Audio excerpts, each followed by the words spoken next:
At my birthday dinner, my sister proudly announced she was pregnant with my husband's baby, thinking I'd break down. Instead, I raised a toast and revealed the results of his fertility test from last month.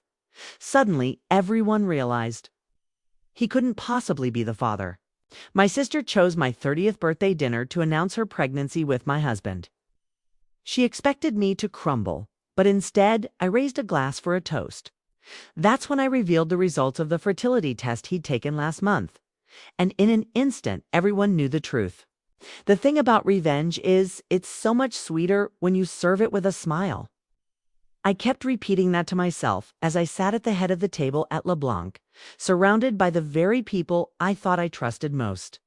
My name is Andrea, and this was supposed to be a celebration. The crystal glasses scattered the light, making the pricey champagne glitter like 1,000 tiny stars. My husband René rested his hand on my shoulder, a possessive gesture as he lifted his glass. "To my incredible wife," he announced, his voice laced with that charm that once made me swoon. "Happy birthday, darling." My sister, Rose, shifted in her seat, her perfectly manicured nails tapping against her untouched water glass.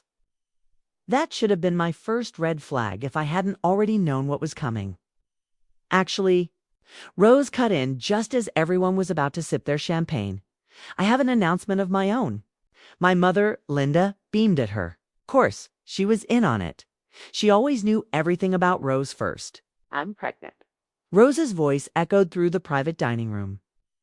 The silence that hung in the air lasted for 2 heartbeats before she delivered the final blow. And Reens, the father. I felt Reens' hand tighten on my shoulder, not with guilt, but bracing for the storm he expected. They all anticipated a meltdown, tears, a dramatic scene. The restaurant staff even hovered nervously by the walls. I took a slow, deliberate sip of my champagne. "How interesting," I said, my voice perfectly level. "Very interesting." "Andrea," my mother began, her tone already sharpened into the scolding one she'd mastered over my lifetime. "Don't you dare make a scene." I smiled and reached for my handbag. "Oh, I wouldn't dream of it, Mother. Fact, I have an announcement of my own." I pulled out a sleek, cream-colored envelope. "You see, for the past 3 years, I've been wondering why René and I haven't been able to conceive." Rose's triumphant expression began to waver. Reens' hand dropped from my shoulder. "Andrea, this is not the time," he warned under his breath. "On the contrary," I said, carefully unfolding the medical report. "It's the perfect time. According to Dr. Matthews at the fertility clinic, my dear husband has a condition called azoospermia, 0 sperm count." I locked eyes with Rose. In simpler terms, he's completely infertile. The clatter of Mary's fork against her plate was the only sound in the room. The color drained from Rose's face so fast I thought she might actually pass out. That's impossible," she stammered. "The test has to be wrong." "I thought so too," I admitted, pulling a second envelope from my purse. So I had him tested again. Different clinic, different doctor, same exact result. I smiled sweetly at René, who was frozen beside me. "Would you like me to show you the dates, darling?" "Both tests were from last month. You had me tested without my knowledge." Rin's voice trembled with rage. "Oh, as if you've been the picture of honesty with me." I turned to face him fully. 3 years, René. 3 years of trying. 3 years you let me believe I was the problem. 3 years I watched you comfort my sister through her own supposed struggles while I cried myself to sleep. Linda shot up from her chair. "This is completely inappropriate." "No, Mother. What's inappropriate is your precious Rose sleeping with my husband and trying to pass off another man's baby as his." I stood, collecting my purse. "So here's how this is going to go. I'm going to walk out of here with my head held high. And you too." I glanced between Rose and René. "Can figure out how to explain your web of lies." That test, René grabbed my arm as I started to leave. "It was wrong, wasn't it?" I leaned in, close enough to smell the cologne I'd recognized on Rose's jacket just last month. "Oh no, darling," I whispered. "I double-checked. And I have a mountain of other proof just like it." I pulled my arm away. As I reached the door, Rose's voice cracked. Andrea, wait. I can explain. I paused and looked back one last time. Save it for your baby's real father, Rose. I'm sure he'll be fascinated to hear it. The last thing I saw was Mary pulling out her phone, no doubt already speed dialing everyone in her vast social circle. By morning, the whole city would know. And that's exactly what I wanted. Because revenge isn't just about the truth coming out. It's about watching the guilty scramble in the ruins of their own deception. And I was just getting warmed up. 6 weeks earlier, the first piece of terrestrial, solid evidence landed right in my lap while I was in my home office. It wasn't one of the subtle signs I had been forcing myself to ignore the hugs that lingered too long. The private jokes, the way Rose's visits always seemed to happen on Reen's work-from-home days. No, this was an email carelessly left open on our shared iPad. We need to be more careful, Rose had written. A is getting suspicious. I just stared at those words until they felt seared onto my brain.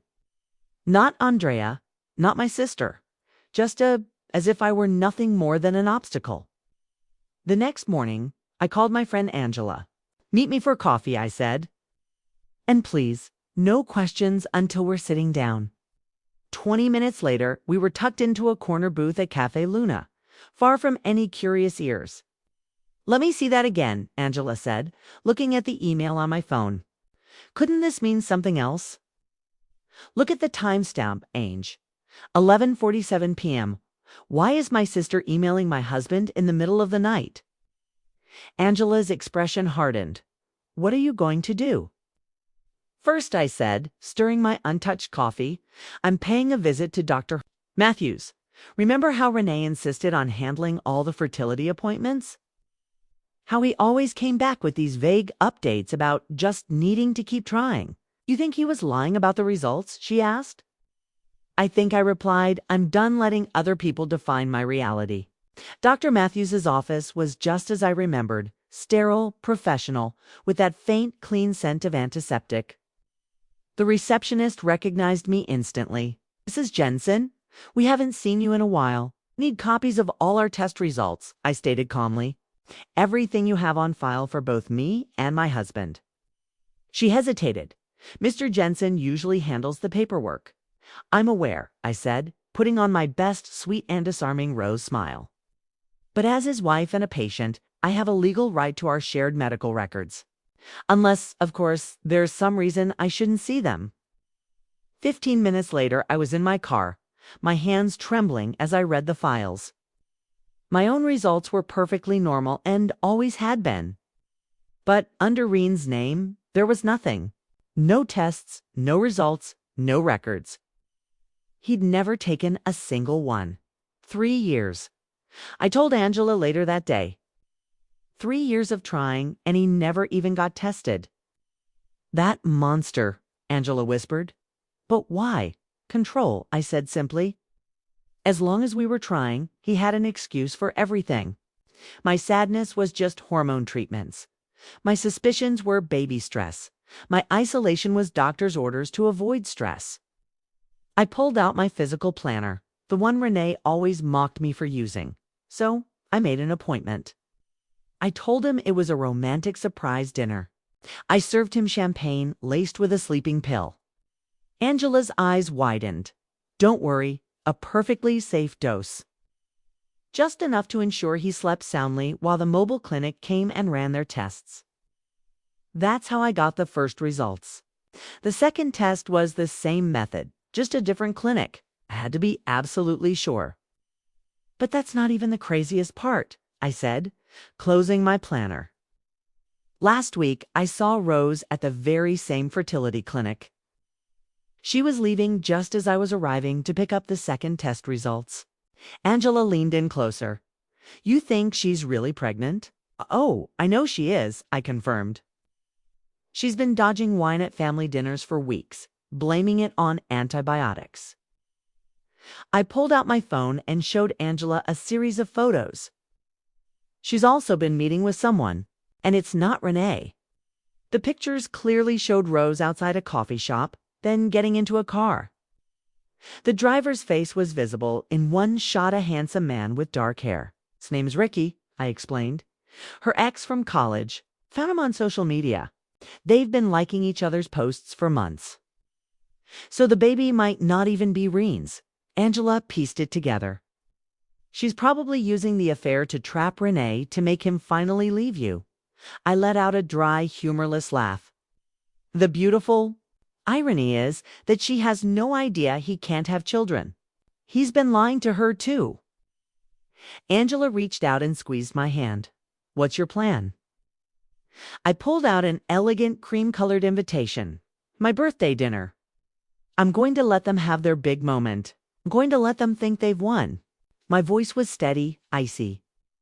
And then I'm going to burn everything they thought they knew to the ground. Andrea, Angela said, her voice soft with awe. This isn't just revenge. This is going nuclear. I met her gaze. They didn't just betray me, Angela. They made me question my own sanity, my value, my body. I don't just want revenge. I want consequences. I want destruction. I want accountability. I tucked the invitation back into my bag. And afterward, after all this, I smiled, thinking of the apartment I'd already secretly leased, the lawyer, on retainer, the mountain of evidence I'd compiled. After this, I'm going to build a life so incredible, they'll choke on the ashes of the world they burned. The restaurant imploded into chaos the moment I walked out. Through the heavy glass doors, I could hear Rose's shrill voice insisting she's lying. She has to be. I was halfway to my car when Mary caught up, her heels clicking frantically. On the pavement, Andrea. Wait, she said, grabbing my elbow. Her voice was low and urgent. I always thought something was off with Rose, the way she'd hang around Renee at company parties, always touching his arm, laughing a little too loudly at his jokes. You knew, I asked. I suspected, she admitted, glancing back. At the restaurant, but I didn't want to believe it. What will you do now? Right now, I said. I'm going home to pack. When I pulled into the driveway, Rian's car was already there. I found him pacing the kitchen, phone pressed to his ear. Where have you been? I've called you a dozen times. I walked right past him toward the bedroom, pulling out the suitcase I had stashed in the back of the closet weeks ago. Andrea, stop. We need to talk about this, he pleaded, following me, hovering in the doorway. That test. There has to be a mistake. We can get another one. 3 years, I said, not looking at him as I methodically folded my clothes. 3 years I watched myself, blamed myself, took medications, went to therapy, all while you were sleeping with my sister. It wasn't like that, he insisted. Then what was it like? I finally spun around to face him. Explain. It to me, Renee, explained how you could watch me break down every single month. Knowing you couldn't get me pregnant, even if you were faithful. His phone buzzed, Rose's face lighting up the screen. You should get that, I said, zipping my suitcase shut. Sounds like your girlfriend needs you. Where are you going? Kay asked, his voice cracking. Away from you. As I drove away, my own phone vibrated. A string of frantic messages from Rose.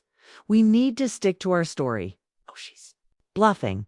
Answer me. You're ruining everything. I switched my phone off and headed to Angela's.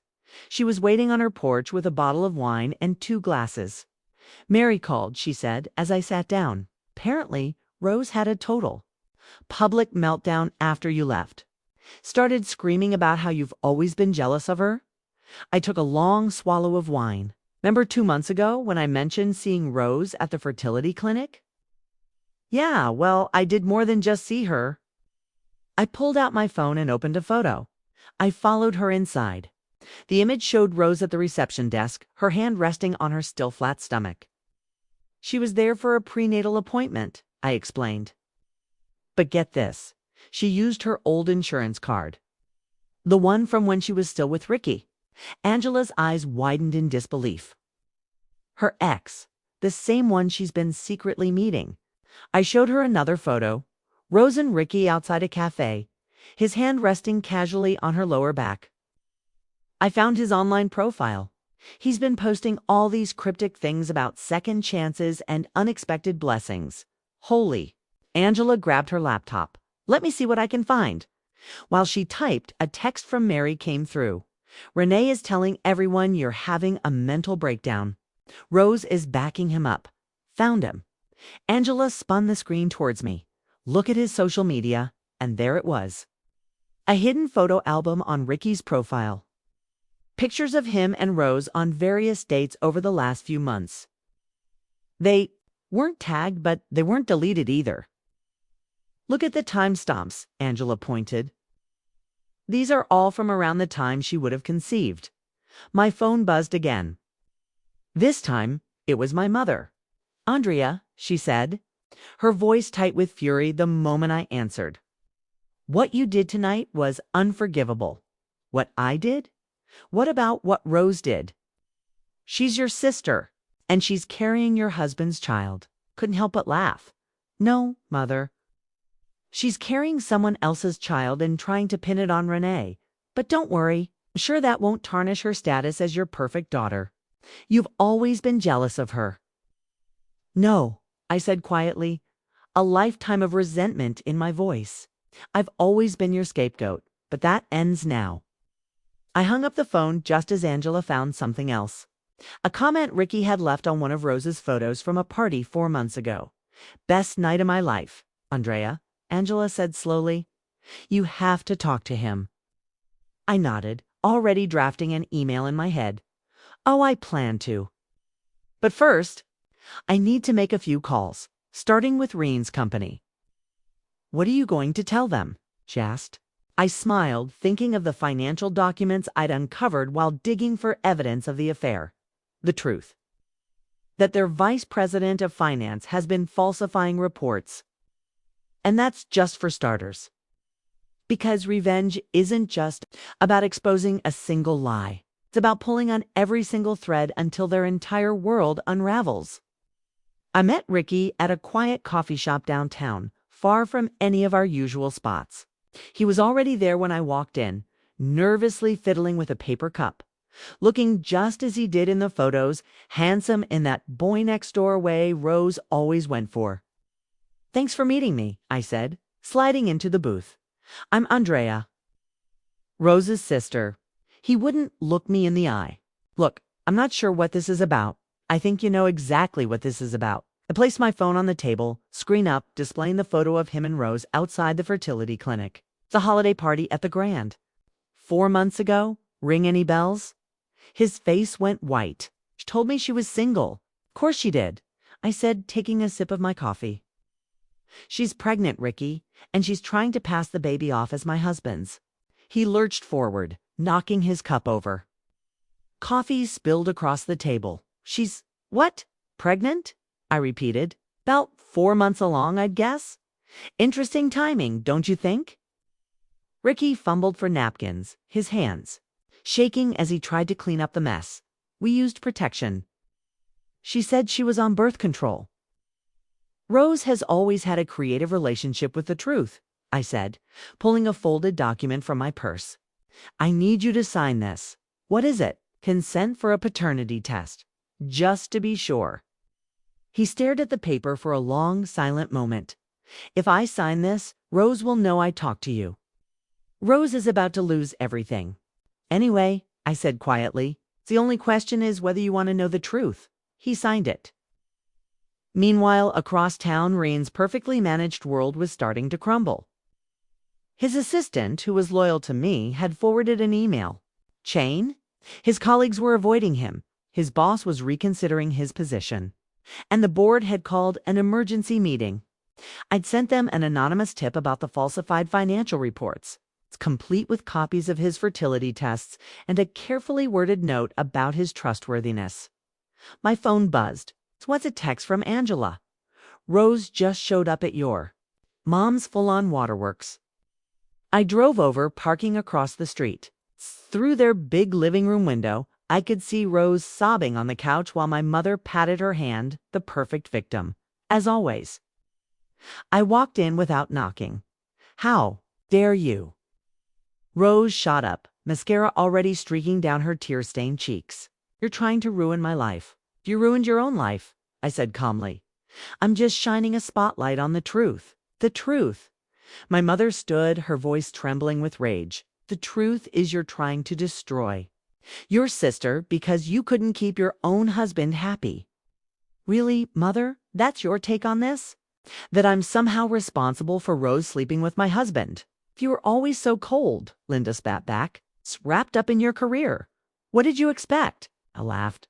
A sharp, bitter sound. "I expected my sister not to be a backstabbing snake. I expected my husband not to be a liar. And I expected my mother to have a spine." "Get out," Rose shrieked. "Get out of my house. Your house." I raised an eyebrow. "You mean the house that Renee bought? For Mom using money he embezzled from his company. That house." The color vanished from both of their faces. "What are you talking about?" Linda whispered. "Oh, you didn't know? Reen's been cooking the books for years, using company funds for his personal projects, including this house." I smiled. "The board is meeting as we speak to discuss it." My phone pinged. It's an email from the lab. "Paternity result, match confirmed, Ricky Bowen." "Perfect timing," I said, opening the attachment. "Would you like to know who really got you pregnant, Rose?" She lunged for my phone, but I held it just out of her reach. "Don't worry. Everyone will know soon enough. I'm sure Ricky will be thrilled to hear he's going to be a father." "You bitch." Rose swung at me, but I stepped aside easily. "You're lying. Like you lied about the baby being Rien's. Like you lied to Ricky about being on birth control. Like you've been lying your entire life." Linda grabbed my arm. "Stop this. Stop it right now." I pulled away. "No, Mother, I'm done stopping. I'm done being quiet. I'm done watching Rose detonate everything she touches while you scramble to clean up her mess." "I'll deny it," Rose said, her voice shaking. "No one will believe you." "They already do," I said, heading for the door. I paused in the doorway. "By the way, Reen's company just called. They're freezing all his assets, which includes the mortgage on this house. You might want to start packing." I walked to my car. I could hear Rose's raw screams, but for the first time in my life, they didn't fill me with guilt. They filled me with a sense of release. Family brunch was my idea. I sent a group text suggesting we all meet to talk things through civilly. Angela thought I was insane, but she didn't see the cold smile on my face when everyone agreed. One chose the country club neutral territory, lots of potential witnesses, and most importantly, an excellent audiovisual system. Rose arrived first, wearing a flowing dress to accentuate her small baby bump. She'd clearly been crying for days, but she held her chin high with defiance. "I'm only here because Mom made me," she snipped. "Course you are," I replied sweetly, watching as the others arrived. My mother, Mary, Renee, and even a few extended family members who had caught wind of the drama. Andrea Renee started. "Can we please talk privately first?" "Oh no, darling," I said. "Everything I have to say is for the whole audience." Once everyone was settled, I stood up, smoothing my dress. "I want to begin by apologizing for my behavior at my birthday dinner." Rose's face immediately brightened with vindication, and my mother nodded in approval. "I shouldn't have exposed your lies in such an abrupt way," I continued. "I should have been much more thorough." Before anyone could react, I pulled out a small remote and clicked it. The large TV screen mounted on the wall flickered to life. "What is this?" Rose demanded. "This," I said, "is the official paternity test results I received yesterday." The document filled the screen, the lab report clearly highlighting the match between Ricky and Rose's unborn child. "Congratulations, sister. Ricky's going to be a dad." The room exploded. Rose shot to her feet, knocking over a water glass. "You can't do this." "I already did." I clicked the remote again. A slideshow of photos appeared. Rose and Ricky on their secret dates outside the fertility clinic at the holiday party. "You remember Ricky, don't you, Renee? Rose's ex? So when she was sleeping with while she was trying to trap you?" Renee stood up so fast his chair toppled over. You told me he was out of your life. She tells everyone what they want to hear, I said calmly. Just like you told me I was the reason we couldn't have children. Andrea, you stop this immediately. My mother's voice was shaking with rage. Why? Because it's embarrassing for you. Because it shatters the perfect image of your perfect daughter. I clicked the remote again. Bank statements filled the screen. Speaking of shattered images, let's talk about how Renee paid for your house, Mother. Linda went pale. Company funds, I explained. Embezzled. Of course, along with the cash. He's been funneling to Rose for her pregnancy needs. I suppose sleeping with two men at once can get expensive. Rose lunged at me, but Mary intercepted her, grabbing her arm. Don't, Mary warned. You've done enough. Me, Rose shrieked. She's the one destroying everything. No, Rose. You destroyed everything the moment you decided to take what was mine. I turned to Renee. By the way, your company's legal team wants to meet with me tomorrow. Something about being a material witness. Renee sank back into a chair, his head in his hands, his entire world crashing down. You've lost your mind, my mother whispered, though her voice wavered. Actually, I've finally found it. I clicked the remote one last time. A video began to play. Rose and Renee in his office planning how they would tell me about the pregnancy, how they would manage my breakdown. How did you get that? Renee choked out. You really should learn to change your email password, darling, and maybe sweep your office for bugs. I gathered my purse. Oh, and Rose, Ricky's lawyer will be in touch. Something about fraud and emotional damages. I'll deny everything, she hissed. With what proof? The paternity test is legally binding. The financial records are undeniable. The video speaks for itself. I smiled. But please, go ahead and try. I'm sure the media would love to hear your side of the story. The media? Rose's voice cracked. Oh, did I forget to mention? Mary has been live streaming this entire brunch to her social media. Mary held up her phone, the screen still recording. Rose's face crumpled as she saw the flood of comments. You always did love being the center of attention, I said softly. How's the spotlight feel now? My phone buzzed. Reen's company. I answered on speaker. Mrs. Jensen. This is Howard from legal. We need to discuss some irregularities. In your husband's accounts? Of course, I said, watching the last bit of color drain from Reen's face. I'll bring everything I have to our meeting tomorrow. I hung up and faced my shattered family. I'd love to stay, but I have an appointment with my lawyer. Divorce papers don't file themselves. As I walked away, I heard Rose collapse into sobs, my mother's frantic attempts to comfort her, and Mary's quiet voice narrating the fallout to her followers. I didn't look back. I didn't have to.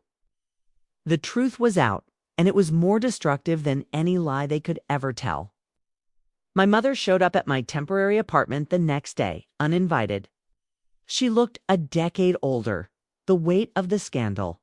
Having settled deep into her features, we need to talk about what you've done, she said, pushing past me into the small living room.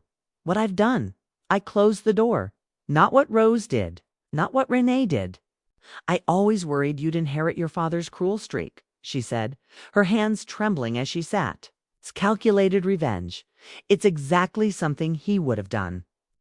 Don't you dare compare me to him, I said, remaining on my feet. He abandoned us.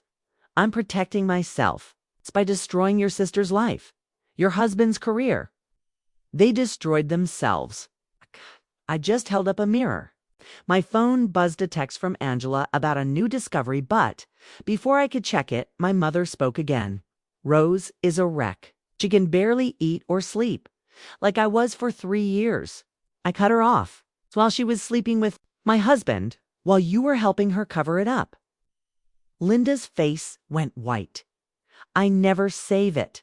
Mary told me everything. The girls' lunches where you helped Rose strategize how to break the news to me. The money you helped her hide. I pulled up the bank transfer records on my phone. Did you really think I wouldn't find out? I was trying to protect this family. No, you were protecting Rose. You have always protected Rose. I sat down across from her. Tell me something, Mother. When exactly did you stop loving me? Don't be so dramatic. Was it when Dad left?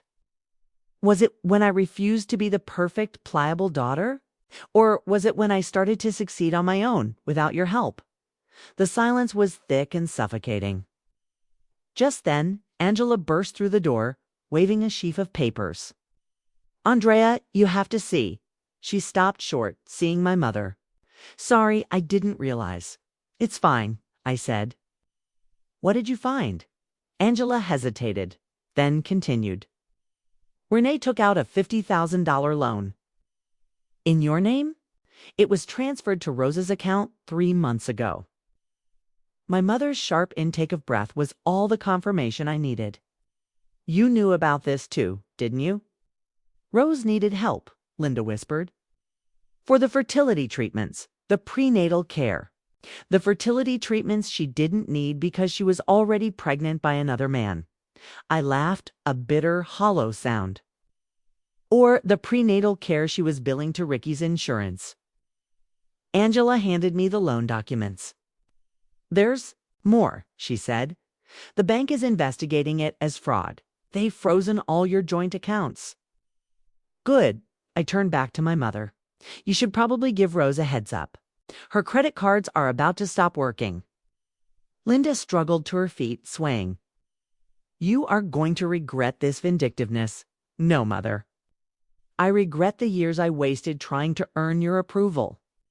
I regret ever believing Rose could change. I regret trusting Renee. I opened the door for her. But this I will never regret. After she left, Angela poured us wine. Are you okay? I stared at the forged loan documents, the weight of their years of deceit settling on me. No, I admitted, but I will be. My phone rang. It was Ryland, my lawyer. Andrea, we need to meet now. An hour later, I was in his office as he laid out the full scope of Reen's crimes. It's worse than we thought, Ryland said, spreading documents across his desk. He's been embezzling for years, using company funds for everything, falsifying reports. And the loan, we can prove fraud. Your signature was clearly forged. He leaned back. The company is pressing charges. They're asking for your full cooperation. I thought of Reen's smug face, Rose's triumphant smile, and my mother's endless excuses. What do you need from me? Everything, Ryland said with a grim smile. They want to make an example of him. Good, I replied, pulling a USB drive from my purse. 'Cause I have everything. That night, alone in my apartment, I finally allowed myself to cry. Not for losing Renava, pain had faded to a dull ache of wounded pride. Not even for Rose's betrayal. I'd always known deep down what she was capable of. Cried for. The wasted years for the person I tried so hard to be for them.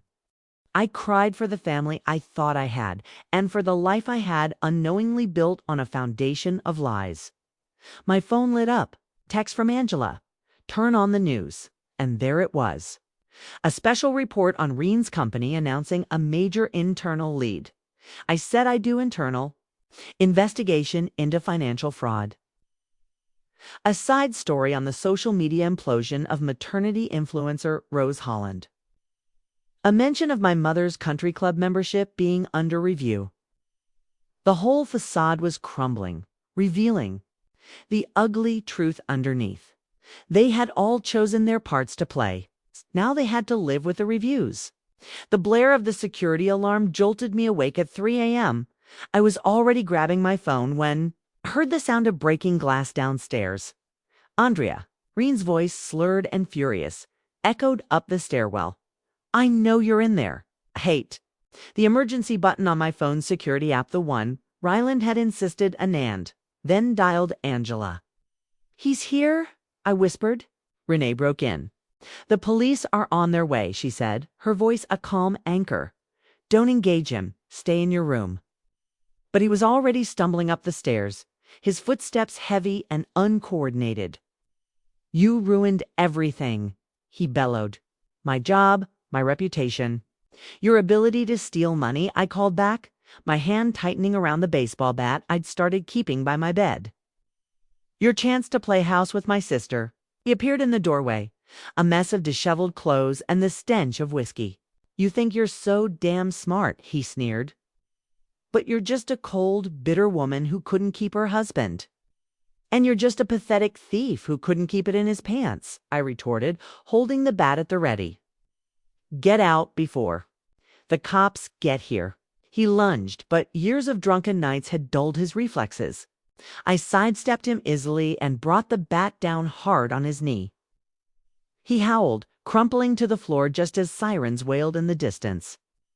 You just violated a restraining order, I said calmly, watching him writhe. It's going to look fantastic. In court, the police burst in moments later, weapons drawn. Renee was still screaming curses as they cuffed him, reading him his rights over his drunken denials. You'll want to add breaking and entering to the charges, I told the lead officer, pointing to the discreet security cameras. I have it all on video. The next morning, Angela showed up with coffee and updates.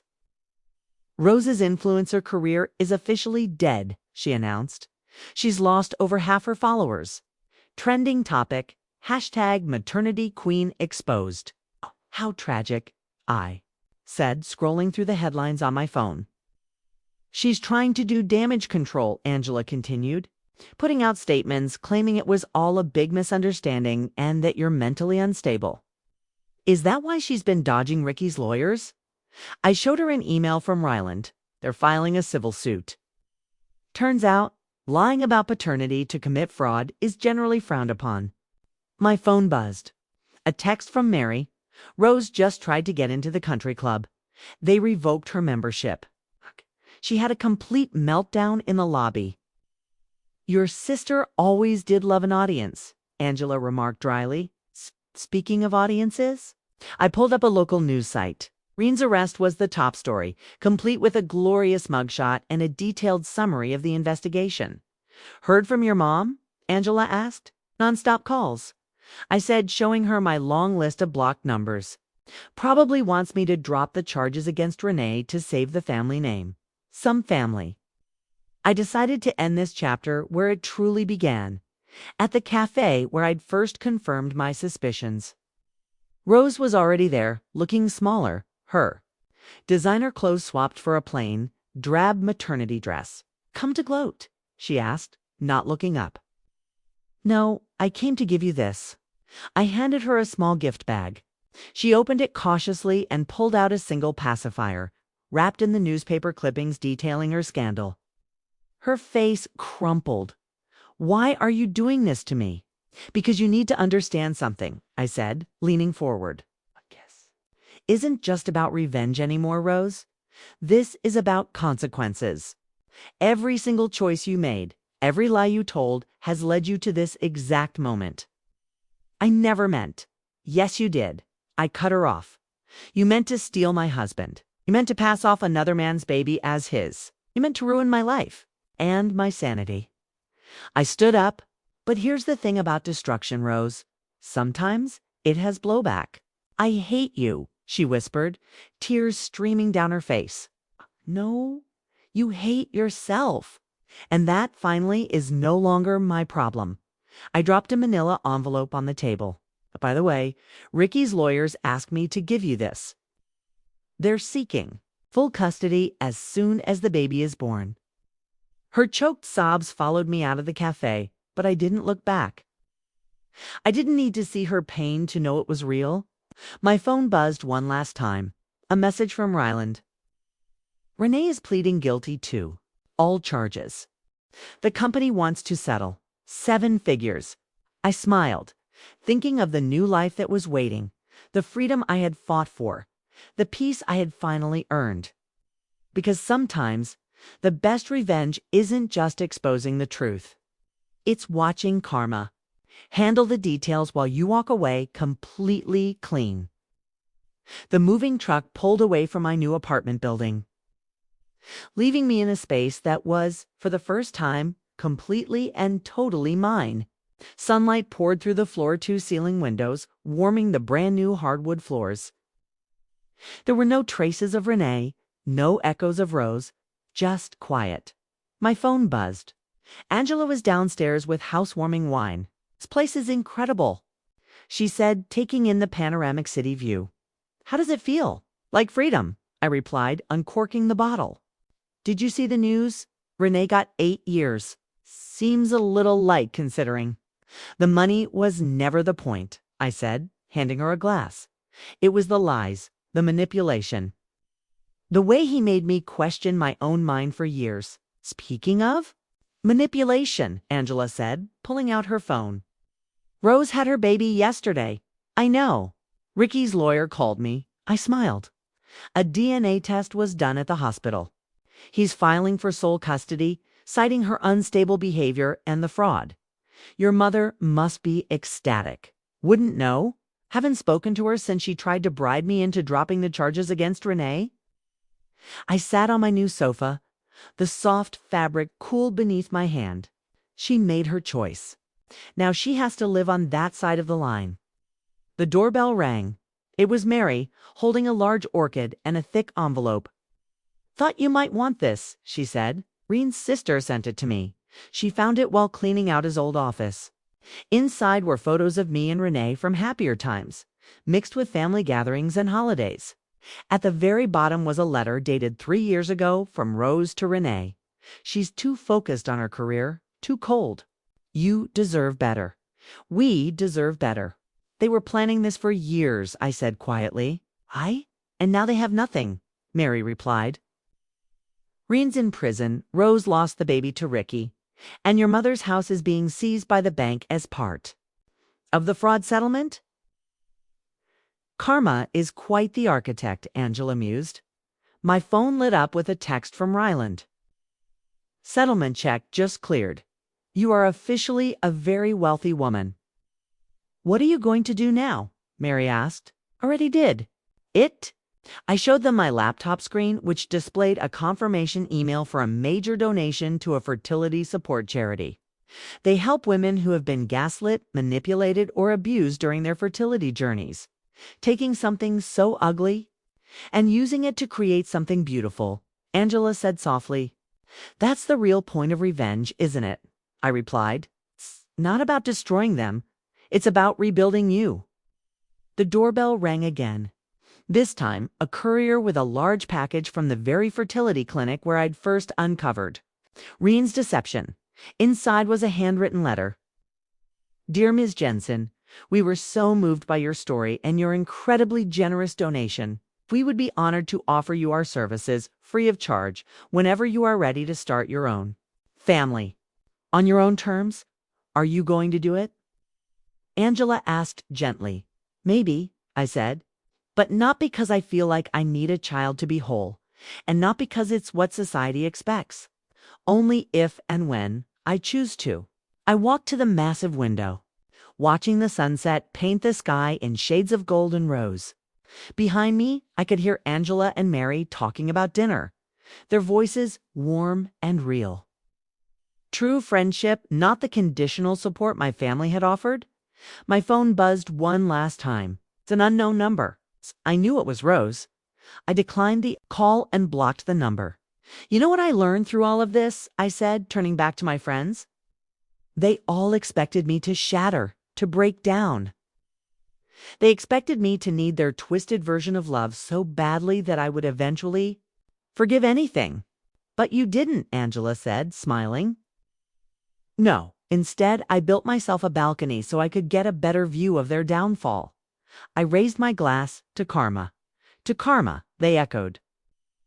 Later that night, alone in my peaceful, quiet home, I found one last photo at the bottom of the envelope from Reen's sister. It was me as a little girl, smiling, completely fearless, before Rose's jealousy, before Reen's lies, before my mother's conditional love. I pinned it to the mirror, reminder not of what I had lost, but of the person I had fought to find again, my strength, my worth, my voice. Because the best revenge isn't just watching your enemies fall, rising so far above them they become nothing more than a footnote in your own success story. I took one last look at the glittering city lights before closing the curtains. Tomorrow was a blank page. But tonight, in this space I had carved out of their destruction, I was finally completely at peace. Not because they had lost, but because I had won.